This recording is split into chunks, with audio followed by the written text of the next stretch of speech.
برای رهایی عبدالرؤوف که پیش از 100 روز میشود نزد آدمربایان است و حکومت تا حال اقدامی کرده نتوانسته که مردم ترکمنهای افغانستان امروز دست به اعتراض گسترده زدند.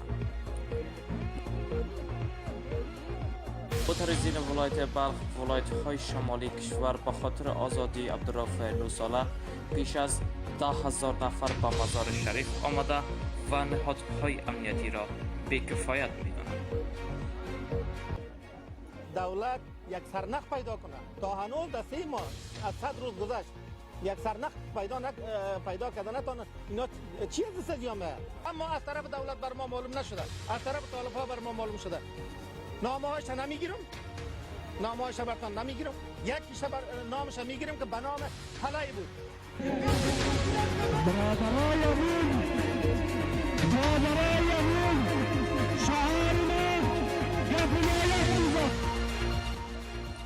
معترضین ترکمنهای افغانستان به حکومت محلی و مرکزی هشدار داده‌اند اگر تا 72 ساعت دیگر عبدالرؤوف را از چنگ روبایندگان آزاد نکنند بنادرهای تجارتی را بند خواهند کرد.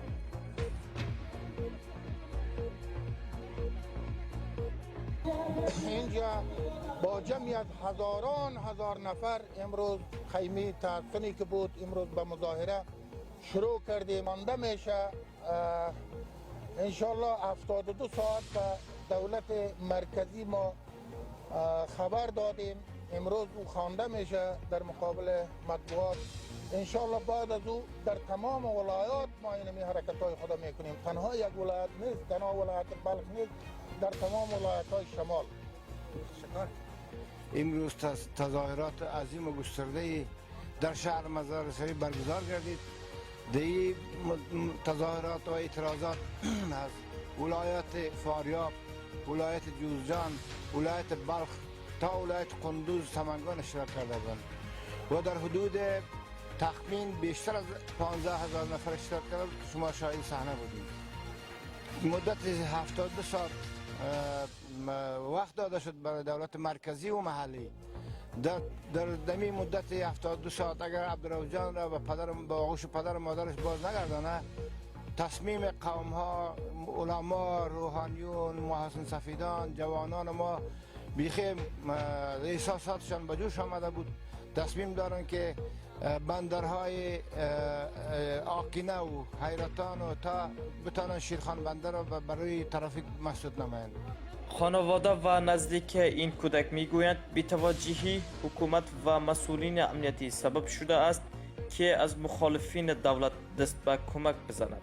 محمد نبی پدر عبدالرؤوف میگوید طالبان 11 نفر در پیوند به اختطاف عبدالرؤوف دستگیر کردند.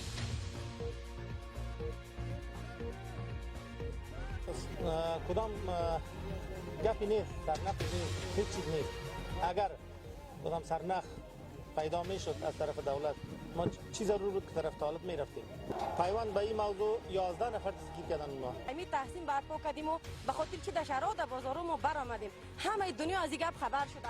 اما یگانه کسی که خدا غافل میگیره آقای اشرف غنی است و او غافل عزیز که او هیچ چیز نمیشنوه. گوشای از دو اصلا به خاطر شنیدن کدام گپی نیست. الرحمن الرحیم بگلر بگون عبدالرؤوف جان تاپلماغو چون برگه بگلر جمع بولدک بو ایالانی که برگه کورشله هیچ قیش بیکار ماست.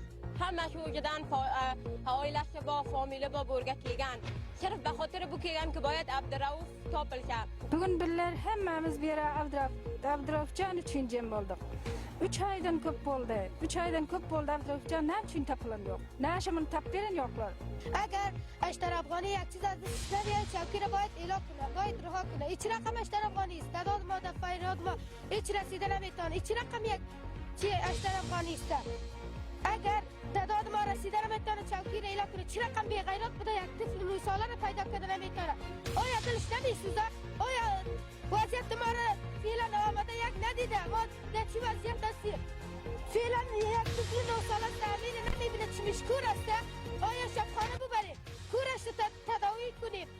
مادر عبدالرؤوف از دوری فرزندش در حالت به بستر مریضی قرار دارد و باز هم با پوشیدن کفن خود آزادی پسرش عبدالرؤف را میخواهد.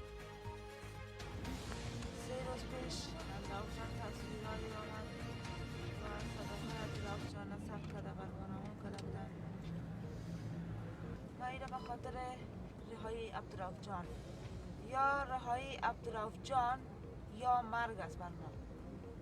یا عبدالرؤف جان از صحیح سلامت به دست خود میگیرم یا برای رؤف جان شهید میشم. حالت مرا همگی میبینن که یک مادر یک ثانیه فرزندش از ما پیشش دور باشه و چه حالت میباشه و به چه حال قرار میگیره که من به این حالت هستم. آیا اشرف غنی کور است؟ امروز سالی نمیبینه؟ امروز سالی به من 15 روز وعده داده بود که بعد 15 روز عبدالرؤف جان رها میکنه و به دستان تسلیم میکنیم. بعد یک هفته دیگه وعده گرفتن. کجاست این وعده دروغیشان؟ خدا فریب میتن یا ما را فریب میتن؟ البته ما را فریب داده نمیتونن، خدا فریب میتن. معاون اول صاحبم، رئیس جمهورم، هم از اینا خدا فریب میتن، ملت خدا فریب داده نمیتونن. بس است دیگه. حوصله ما به سر آمد، کاسه صبر ما به لبریز رسید. دیگه صبرم نمیتونیم، حوصله‌ام نمیتونیم. معاون صاحب اول رئیس جمهور تال تو حکم زور ملت تا ندیدی. اینال از با زور ملت ما خانم آورد نشان میده. بی که زور ملت چی هست، کی هست، برای چی میکنن.